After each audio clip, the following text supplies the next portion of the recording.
আইনজীবী নিবন্ধন পরীক্ষা 2026-এর পরীক্ষার্থীদের জন্য আজকে আমি খুবই গুরুত্বপূর্ণ একটা টপিক আলোচনা করব। আমার টপিকের নাম হচ্ছে আয়কর রিটার্ন। এবং যারা আপনারা 2026 সালে কর আইনজীবী লিখিত পরীক্ষায় অংশগ্রহণ করবেন, তাদের যে সিলেবাস আছে সেই সিলেবাসের মধ্যে কিন্তু আয়কর রিটার্নটা কিন্তু খুবই গুরুত্বপূর্ণ একটা টপিক। চলুন আমরা দেখি যে আমরা কি কি জিনিস আজকে আলোচনা করব। প্রথমে আমরা আলোচনা করব যে আয়কর রিটার্ন বলতে কি বুঝি আমরা। তারপরে আমরা আলোচনা করব কাদেরকে আয়কর রিটার্ন দাখিল করতে হবে। এরপরে আমরা আলোচনা করব কত তারিখের মধ্যে এই আয়কর রিটার্ন দাখিল করতে হবে, কোন পদ্ধতিতে এই আয়কর রিটার্ন দাখিল করতে হবে, কোথায় এই আয়কর রিটার্ন দাখিল করতে হবে, এবং আয়কর রিটার্ন যদি দাখিল না করেন তাহলে সেক্ষেত্রে ফলাফল কি হবে। পাশাপাশি আমরা কিন্তু যে আয়কর রিটার্ন দাখিল করার জন্য আপনার যে সকল কাগজপত্র দরকার হবে সেই বিষয় সম্পর্কেও কিন্তু আমি আপনাদেরকে ধারণা দিব। তাহলে চলুন দেখি রিটার্ন বলতে আমরা কি বুঝি। দেখেন, একজন করদাতাকে কিন্তু তার বার্ষিক আয় ব্যয় এবং সম্পদের তথ্য কিন্তু আয়কর কর্তৃপক্ষকে দিতে হয়। তার মানে যখন একজন করদাতা তার বার্ষিক আয় ব্যয় এবং সম্পদের তথ্য আপনার নির্দিষ্ট একটা ফর্মে আয়কর কর্তৃপক্ষের কাছে সাবমিট করবে, সেটাকেই কিন্তু আমরা বলবো আয়কর রিটার্ন। এখন প্রশ্ন হচ্ছে যে কাদেরকে এই আয়কর রিটার্ন দাখিল করতে হয়। পয়েন্ট নাম্বার 1 হচ্ছে যাদের করযোগ্য আয় আছে তাদেরকে আয়কর রিটার্ন দাখিল করতে হবে। এবং পয়েন্ট নাম্বার 2 হচ্ছে আবশ্যিকভাবে যাদেরকে আয়কর রিটার্ন দাখিল করতে হয়। তার মানে যারা আয়কর রিটার্ন দাখিল করতে বাধ্য, করযোগ্য আয় থাকুক অথবা করযোগ্য আয় না থাকুক। প্রথমে আমরা একটু ধারণা নিব করযোগ্য আয় বলতে আমরা কি বুঝি। তাই করযোগ্য আয় বলতে আমাদেরকে প্রথমেই বুঝতে হবে যেটা যে আপনার করমুক্ত আয়ের যে সীমা সেটা যদি অতিক্রম করে তখনই কিন্তু আপনার করযোগ্য আয় হয়ে যাবে এবং তখনই কিন্তু আপনাকে ইনকাম ট্যাক্স দিতে হবে। তা আমরা প্রথমে একটু দেখব যে কর মুক্ত আয়ের সীমা কার জন্য কত। দেখেন, স্বাভাবিক ব্যক্তি করদাতার ক্ষেত্রে কর মুক্ত আয়ের সীমা হচ্ছে 3,50,000 টাকা। তার মানে একজন স্বাভাবিক ব্যক্তি পুরুষ করদাতা, আমি আবারও বলতেছি পুরুষ শব্দটা বাদ পড়ছিল, স্বাভাবিক ব্যক্তি পুরুষ করদাতার ক্ষেত্রে কর মুক্ত আয়ের সীমা হচ্ছে 3,50,000 টাকা। তার মানে একজন স্বাভাবিক ব্যক্তি পুরুষ করদাতাকে 3,50,000 টাকা পর্যন্ত কিন্তু কোনো ধরনের কোনো কর দিতে হবে না। কিন্তু এই স্বাভাবিক ব্যক্তি পুরুষ করদাতার ইনকাম যদি বছরে 3,50,000 টাকা থেকে বেশি হয়ে যায় তখন কিন্তু তাকে কি করতে হবে, কর দিতে হবে। এবং এই কর সে কিভাবে দিবে সেটা নিয়ে আমি একটু পরে আলোচনা করতেছি। এরপরে আসি, মহিলা অথবা 65 বছর বয়সের কোনো বৃদ্ধ অথবা 65 বছরের চেয়েও বেশি এরকম কোনো বয়সের বৃদ্ধ এরকম ব্যক্তির ক্ষেত্রে কর মুক্ত আয়ের সীমা হচ্ছে 4 লক্ষ টাকা। তার মানে একজন মহিলার ক্ষেত্রে অথবা 65 বছর বয়সের কোনো মানুষের ক্ষেত্রে অথবা 65 বছরের চেয়ে বেশি এরকম কোনো ব্যক্তির ক্ষেত্রে কর মুক্ত আয়ের সীমা হচ্ছে 4 লাখ টাকা। 4 লাখ টাকা পর্যন্ত কিন্তু তাকে কোনো কর দিতে হবে না। কিন্তু তার বার্ষিক আয় যদি 4 লাখ টাকাকে এক্সিড করে, অতিক্রম করে, তখন কিন্তু তাকে স্ল্যাব অনুসারে কিন্তু কর দিতে হবে। করের যে স্ল্যাব আমি একটু পরে আলোচনা করতেছি। এরপরে আমরা দেখব তৃতীয় লিঙ্গ এবং স্বাভাবিক প্রতিবন্ধী ব্যক্তি করদাতা। এই তৃতীয় লিঙ্গ এবং স্বাভাবিক প্রতিবন্ধী ব্যক্তি করদাতার ক্ষেত্রে কর মুক্ত আয়ের যে সীমা সেটা হচ্ছে কত, 4,75,000 টাকা।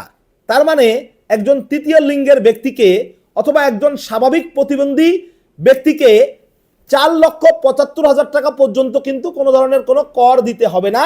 কিন্তু তার যে বার্ষিক আয় এটা যদি 4,75,000 টাকাকে এক্সিড করে তখন কিন্তু তাকে কি করতে হবে, তখন কিন্তু তাকে কর দিতে হবে। এরপরে আসি, এরপর হচ্ছে আমরা বলবো গেজেটেড যুদ্ধাহত মুক্তিযুদ্ধের কথা। গেজেটেড যুদ্ধাহত মুক্তিযোদ্ধা যারা আছে তাদের জন্য কর মুক্ত আয়ের সীমা হচ্ছে 5 লক্ষ টাকা পর্যন্ত।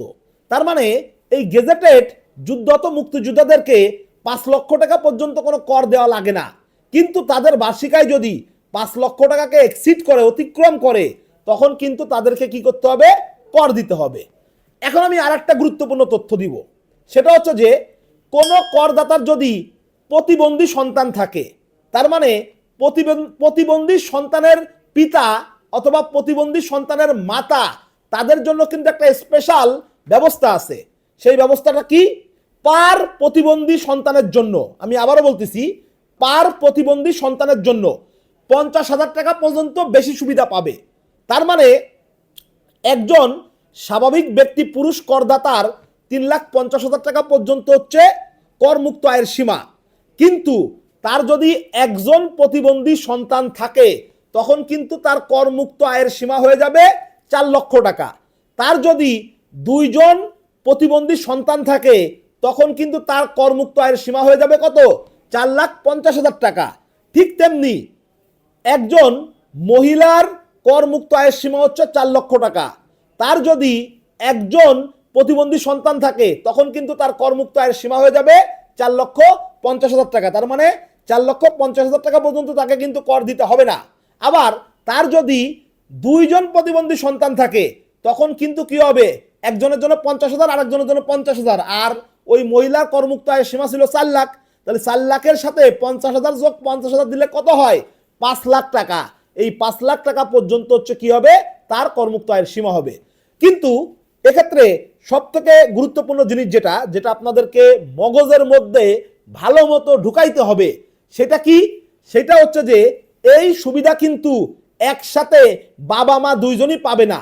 তার মানে যদি এরকম হয়, বাবা মা দুইজনই যদি করদাতা হয়ে থাকে এবং তাদের যদি প্রতিবন্ধী সন্তান থাকে, তাহলে হয় বাবা এই সুবিধা পাবে, নয় মা এই সুবিধা পাবে। ধরে নেন যে রহিম আর শেফালি বেগম দুইজনে হাজব্যান্ড ওয়াইফ, এবং তাদের ধরে নেন যে 2 জন প্রতিবন্ধী সন্তান আছে। এখন এই 2 জন প্রতিবন্ধী সন্তান থাকার জন্য এক একজনের জন্য 50,000 টাকা করে কিন্তু অতিরিক্ত একটা সুবিধা পাচ্ছে। তার মানে কি? 1 লাখ টাকা অতিরিক্ত যোগ হবে তার করমুক্ত আয়ের সীমার সাথে। কিন্তু একসাথে কিন্তু 2 জন পাবে না। হয় রহিমের যে করমুক্ত আয়ের সীমা 3,50,000 টাকা, সেটার সাথে 1 লক্ষ টাকা যোগ হবে, অথবা শেফালি বেগমের যে করমুক্ত আয়ের সীমা 4 লক্ষ টাকা, সেটার সাথে কিন্তু 1 লক্ষ টাকা যোগ হবে। আশা করি আমি আপনাদেরকে বিষয়টা বুঝাতে পেরেছি। এখন আমি যে বিষয়টা নিয়ে আলোচনা করব সেটা হচ্ছে যে করের স্ল্যাব। করের যে স্ল্যাব, যে আপনাকে কি হারে করটা আপনাকে দিতে হবে, সেটা নিয়ে আমি একটু আলোচনা করব। দেখেন, প্রথম 3,50,000 টাকা পর্যন্ত করের হার হচ্ছে 0। আমি আবারও বলতেছি, একজন স্বাভাবিক ব্যক্তি পুরুষ করদাতার ক্ষেত্রে 3,50,000 টাকা পর্যন্ত করের হার হচ্ছে 0। তারপরে আসেন পরবর্তী 1 লাখ টাকার জন্য করের হার হবে 5%। আবারও বলতেছি আমি, পরবর্তী 1 লাখ টাকার জন্য করের হার হবে হচ্ছে 5%। তারপরে আসেন পরবর্তী 4 লাখ টাকার জন্য করের হার হবে হচ্ছে 10%। আবারও বলতেছি, পরবর্তী 4 লাখ টাকার জন্য করের হার হবে হচ্ছে 10%। তারপরে আসেন পরবর্তী 5 লাখ টাকার জন্য করের হার হবে হচ্ছে 15%। আবারও আমি রিপিট করতেছি, পরবর্তী 5 লাখ টাকার জন্য করের হার হবে 15%। এরপরে আবারও পরবর্তী 5 লাখ টাকার জন্য করের হার হবে হচ্ছে 20%। আমি আবারও রিপিট করতেছি, এরপরে আবারও পরবর্তী 5 লাখ টাকার জন্য করের হার হবে 20%। এরপরে আসি পরবর্তী 20 লাখ টাকার জন্য করের হার হবে 25%। আবারও আমি রিপিট করতেছি, দেখেন, পরবর্তী 20 লাখ টাকার জন্য করের হার হবে হচ্ছে 25%। এরপরে যে অবশিষ্ট টাকা থাকবে, আবারও বলতেছি, দেখেন, এরপরে সর্বশেষ যে অবশিষ্ট টাকা থাকবে, সেই অবশিষ্ট টাকার উপরে করের হার হবে হচ্ছে 30%। তাহলে আমরা করের স্ল্যাবটা কিন্তু মোটামুটি ভালোভাবেই আলোচনা করলাম, এবং এইভাবেই কিন্তু আপনাদেরকে কি করতে হবে? আপনাদেরকে কিন্তু আয়করটা কিন্তু নির্ণয় করতে হবে। এখন আমরা একটু আসি যে কাদেরকে আবশ্যিকভাবে রিটার্ন দাখিল করতে হবে। দেখেন, এটার একটা বিশাল লিস্ট আছে, 45টা লিস্ট আছে। তার মানে 45 শ্রেণীর করদাতাকে আবশ্যিকভাবে আপনার কি করতে হবে? রিটার্ন দাখিল করতে হবে, তার করযোগ্য আয় থাকুক বা না থাকুক। তা আমি এইটা ডিটেলস বলতেছি না, কারণ এই 45টা আসলে মনে রাখাও কঠিন, এটা আপনার মনে রাখার কোনো দরকার নাই, পরীক্ষায় আসবে না এখান থেকে। আপনি সর্বোচ্চ 3 থেকে 4 বার রিডিং পড়তে পারেন, যাতে করে এখান থেকে এমসিকিউ প্রশ্ন আসলে আপনি যেন পারেন। কিন্তু এই 45টা লিস্ট কখনোই আপনাকে লিখতে দিবে না, এটা একটা কমন সেন্সের বিষয়, এত বড় লিস্ট লিখতে দিতে পারে না। তাহলে চলেন আমরা মোটামুটি দেখলাম যে আয়কর রিটার্ন কি, এবং আমরা দেখলাম যে কাদেরকে রিটার্ন দাখিল করতে হবে। এখন আমরা দেখব যে সাধারণত কত তারিখের মধ্যে রিটার্ন দাখিল করতে হয়। 30শে নভেম্বরের মধ্যে সাধারণত কি করতে হবে, রিটার্নটা কিন্তু দাখিল করতে হবে, এবং এক্ষেত্রে 173 ধারা অনুযায়ী কিন্তু রিটার্নটা দাখিল করতে হবে।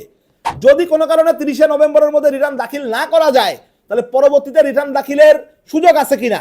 হ্যাঁ, পরবর্তীতেও রিটার্ন দাখিলের সুযোগ আছে। সেক্ষেত্রে 174 ধারা আমাদেরকে কি করতে হবে, ফলো করতে হবে। কোথায় আমাদেরকে আয়কর রিটার্ন দাখিল করতে হবে? আপনারা জানেন যে এখন সবকিছু অনলাইন হয়ে গেছে। এনবিআর এর যে ওয়েবসাইট আছে সেখানে ঢুকে কিন্তু আপনি কি করতে পারবেন, অনলাইনেই কিন্তু রিটার্ন সাবমিট করতে পারবেন। কোন পদ্ধতিতে আপনাকে এই রিটার্নটা সাবমিট করতে হবে? স্বনির্ধারণী পদ্ধতিতে আপনাকে কি করতে হবে, এই রিটার্নটা সাবমিট করতে হবে। আমি এখন গুরুত্বপূর্ণ আরেকটা টপিক আলোচনা করব, সেটা হচ্ছে যে এই আয়কর রিটার্ন তৈরি করতে হলে আপনাদের কোন কোন কাগজপত্র দরকার হবে, তা সেটা নিয়ে আমি বিস্তারিত আলোচনা করব। তার আগে আমি আপনাদেরকে একটা গুরুত্বপূর্ণ অফার দিচ্ছি, সেটা হচ্ছে যে যারা কর আইনজীবী নিবন্ধন পরীক্ষা 2026-এ অংশগ্রহণ করবেন, তাদের জন্য কিন্তু আমরা বোনাফাইড ট্যাক্স ভ্যাট কনসালটেশন ফার্মের পক্ষ থেকে একটা স্পেশাল অনলাইন কোর্সের আয়োজন করেছি, যেখানে আমরা সর্বমোট 30টা ক্লাস নিব, এবং এই 30টা ক্লাসের কিন্তু রেকর্ডের ব্যবস্থা আছে, এবং এই 30টা ক্লাসের সাথে কিন্তু 312 পৃষ্ঠার একটা স্পেশাল নোট আমরা কিন্তু আপনাদেরকে ফ্রিতেই দিয়ে দিব। আমাদের এই 30টা ক্লাসের কোর্স ফি হচ্ছে মাত্র 4000 টাকা। 20 এপ্রিল থেকে আমাদের এই কোর্সের ক্লাস শুরু হবে। সম্পূর্ণরূপে অনলাইনে আমাদের এই কোর্সটা পরিচালিত হবে। জুম অ্যাপের মাধ্যমে আমরা ক্লাস নিব, প্রত্যেকটা ক্লাসের রেকর্ড তো থাকবে, সেটা আমি বলেই দিলাম। তা দেখেন, যারা আপনারা এই বছর তার মানে 2026 সালে কর আইনজীবী নিবন্ধন পরীক্ষাতে অংশগ্রহণ করবেন, তাদের কিন্তু 2 থেকে 3 মাসের মধ্যে পরীক্ষা হয়ে যেতে পারে। তা আপনাদের জন্যই কিন্তু আমরা 30টা ক্লাসের স্পেশাল একটা কোর্সের আয়োজন করেছি। এটা জুম অ্যাপের মাধ্যমে অনুষ্ঠিত হবে। আমরা কিন্তু মাত্র 4000 টাকা কিন্তু কোর্স ফি ধার্য করেছি। এই মাত্র 4000 টাকার বিনিময়ে আপনি 30টা ক্লাস করতে পারবেন, 30টা ক্লাসের রেকর্ড পাবেন, 312 পৃষ্ঠার একটা স্পেশাল নোট পাচ্ছেন। তা যারা interested, as early as possible আমাদের ক্যাপশনে যে মোবাইল নাম্বার দেওয়া আছে সেই মোবাইল নাম্বারে যোগাযোগ করবেন। এবং আমাদের কিন্তু এই ক্লাসের জন্য মাত্র 100 জনকে কিন্তু আমরা সুযোগ দিব। অলরেডি কিন্তু আমাদের অনেক সিট ফিল আপ হয়ে গেছে। যারা এই বছর পরীক্ষা অংশগ্রহণ করতে চান তারা দ্রুত রেজিস্ট্রেশনটা করে ফেলুন। তাহলে আমরা এখন আলোচনা করব যে এই আয়কর রিটার্ন দাখিল করার জন্য আপনার কোন কোন ধরনের কাগজপত্র লাগবে, বা কোন কোন কাগজপত্র থাকলে আপনি রিটার্নটা তৈরি করে ফেলতে পারবেন। দেখেন, তার আগে আমি একটু বলে নিই যে আপনার আয়ের সোর্স টোটাল কয়টা। আপনার আয়ের সোর্স কিন্তু টোটাল 60টা। তার মধ্যে আপনার আছে চাকরি হতে আয়, তার মধ্যে আপনার আছে ভাড়া হতে আয়, তার মধ্যে আপনার আছে হচ্ছে কি কৃষি হতে আয় আছে, ব্যবসা হতে আয় আছে, তারপর হচ্ছে মূলধনী সম্পদ হতে আয় আছে, আর্থিক পরিসম্পদ হতে আয় আছে, এবং সর্বশেষ অন্যান্য উৎস থেকে আয় আছে। এবং যদি আপনার ফার্ম থেকে কোনো আয় থাকে তাহলে সেটাও কিন্তু আপনার আয়কর রিটার্নের মধ্যে যুক্ত করতে হবে। এখন একজন ব্যক্তির কিন্তু 60টা সোর্স থেকেও আয় থাকতে পারে, আবার একজন ব্যক্তির কিন্তু 3টা সোর্স থেকে আয় থাকতে পারে, আবার একজন ব্যক্তির কিন্তু 2টা, অথবা একজন ব্যক্তির কিন্তু মাত্র একটা সোর্সের থেকেও কিন্তু আয় থাকতে পারে। তা আমরা আপনাদেরকে এখন দেখাবো যে আপনার কোন সোর্সের আয় আপনি কিভাবে বের করবেন, আপনার কোন কাগজপত্র থেকে আপনি রিটার্নটা তৈরি করতে পারবেন, সেটা আমি আপনাদেরকে আজকে বোঝানোর চেষ্টা করব। আমি আপনাদেরকে আজকের এই লেকচারে অঙ্ক শেখাচ্ছি না, অঙ্কের উপরও আমার স্পেশাল ভিডিও খুব শীঘ্রই কিন্তু আপনারা বোনাফাইড ট্যাক্স ভ্যাট কনসালটেশন ফার্মের পেজে এবং বোনাফাইড ল একাডেমির পেজে কিন্তু পেয়ে যাবেন। তা আমি এখন শুধু আপনাদেরকে দেখাবো যে আপনার যে 60টা সোর্স আছে, কোন সোর্সের আয় বের করার জন্য আপনার কোন ধরনের কাগজপত্র লাগবে। প্রথমে চলে আসি চাকরি হতে আয়। এই চাকরি হতে আয় বের করতে গেলে আপনার লাগবে হচ্ছে স্যালারি স্টেটমেন্ট, তারপরে আপনার লাগবে হচ্ছে ব্যাংক স্টেটমেন্ট, তারপরে আপনি যদি কোনো ইনভেস্ট করে থাকেন বিনিয়োগে রেয়াত পাওয়ার জন্য, তার মানে আপনি যদি কর রেয়াত পাওয়ার জন্য, রিবেট পাওয়ার জন্য কোনো ধরনের কোনো ইনভেস্টমেন্ট করে থাকেন, তাহলে সেই ইনভেস্টমেন্টের সপক্ষে কিছু প্রমাণ বা কাগজপত্র আপনার লাগবে। তো এইগুলো হলেই কিন্তু আপনি চাকরি হতে আপনার কত টাকা ইনকাম হয়েছে আপনি কিন্তু বের করে ফেলতে পারবেন। এরপর আসি আমরা ভাড়া হতে আয় আপনি কিভাবে বের করবেন।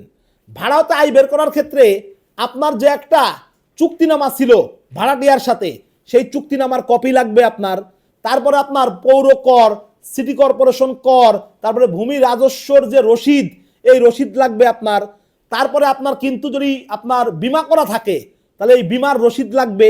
তারপরে আপনার যদি বাসা খালি থাকে, দেখা গেল যে আপনার 2 মাস বাসা খালি ছিল, তাহলে সেটার সপক্ষে আপনার কি লাগবে, কারেন্ট বিল লাগবে।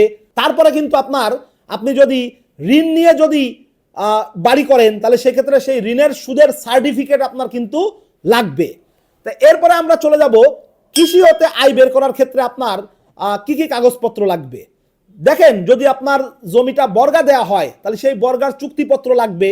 তারপরে সাধারণত কৃষির ক্ষেত্রে কিন্তু 60% অনুমোদিত খরচ থাকে, কিন্তু এই খরচটা যদি কি হয় 60%কে যদি এক্সিড করে তাহলে সেটার সপক্ষে কাগজপত্র কিন্তু আপনার লাগবে। এরপরে আসি আমরা ব্যবসা হতে আয় বের করার ক্ষেত্রে আমাদের কি কি লাগবে। ব্যবসার যে আয় ব্যয়ের যে হিসাব বিবরণী সেটা কিন্তু লাগবে, ব্যাংক স্টেটমেন্ট লাগবে, ব্যালেন্স শিট লাগবে, এগুলো কিন্তু লাগবে। এরপরে আসি মূলধনী সম্পদ থেকে আয় বের করতে গেলে আপনার ক্রয় বিক্রয়ের যে হিসাব বিবরণী, ব্যালেন্স শিট, এগুলো কিন্তু আপনার লাগবে। তারপরে চলেন আর্থিক পরিসম্পদ থেকে যদি আপনি ইনকাম বের করতে চান তাহলে সেই ক্ষেত্রে আপনার কি কি কাগজপত্র লাগবে। সিকিউরিটিজের ক্ষেত্রে কিন্তু আপনার স্ক্রিপ্টের কপি বা হিসাব বিবরণী লাগবে। তারপর আপনার সুদ থেকে যদি আয় হয় তাহলে এই যে কর্তৃপক্ষ সুদ দিয়েছে আপনাকে, সেই কর্তৃপক্ষের কিন্তু প্রত্যয়নপত্র লাগবে। তারপর আপনি যদি ঋণের টাকা দিয়ে যদি বন্ড বা ডিবেঞ্চার কিনেন তাহলে সেই ক্ষেত্রে কিন্তু সেই ঋণের যে ব্যাংক সার্টিফিকেট বা হিসাব বিবরণী এইগুলো কিন্তু আপনার লাগবে। ব্যাংকের সুদ থাকলে কিন্তু সেই ব্যাংক সুদের যে সার্টিফিকেট, হিসাব বিবরণী, এইগুলো কিন্তু আপনার লাগবে। তারপরে আসি চলেন অন্যান্য উৎস থেকে আয়। অন্যান্য উৎস থেকে আপনার মনে করেন কোথা থেকে আয় হয়েছে সেটার সপক্ষে কাগজপত্র কিন্তু আপনার লাগবে, অন্যান্য উৎস থেকে আয় যদি আপনি বের করতে চান। এরপর আপনার ফার্মের থেকে যদি কোনো ইনকাম থাকে তাহলে সেটারও সপক্ষে কিন্তু আপনার কাগজপত্র লাগবে। তা আমি আজকে খুব সংক্ষেপে আপনাদেরকে রিটার্ন সম্পর্কে একটা ধারণা দিলাম।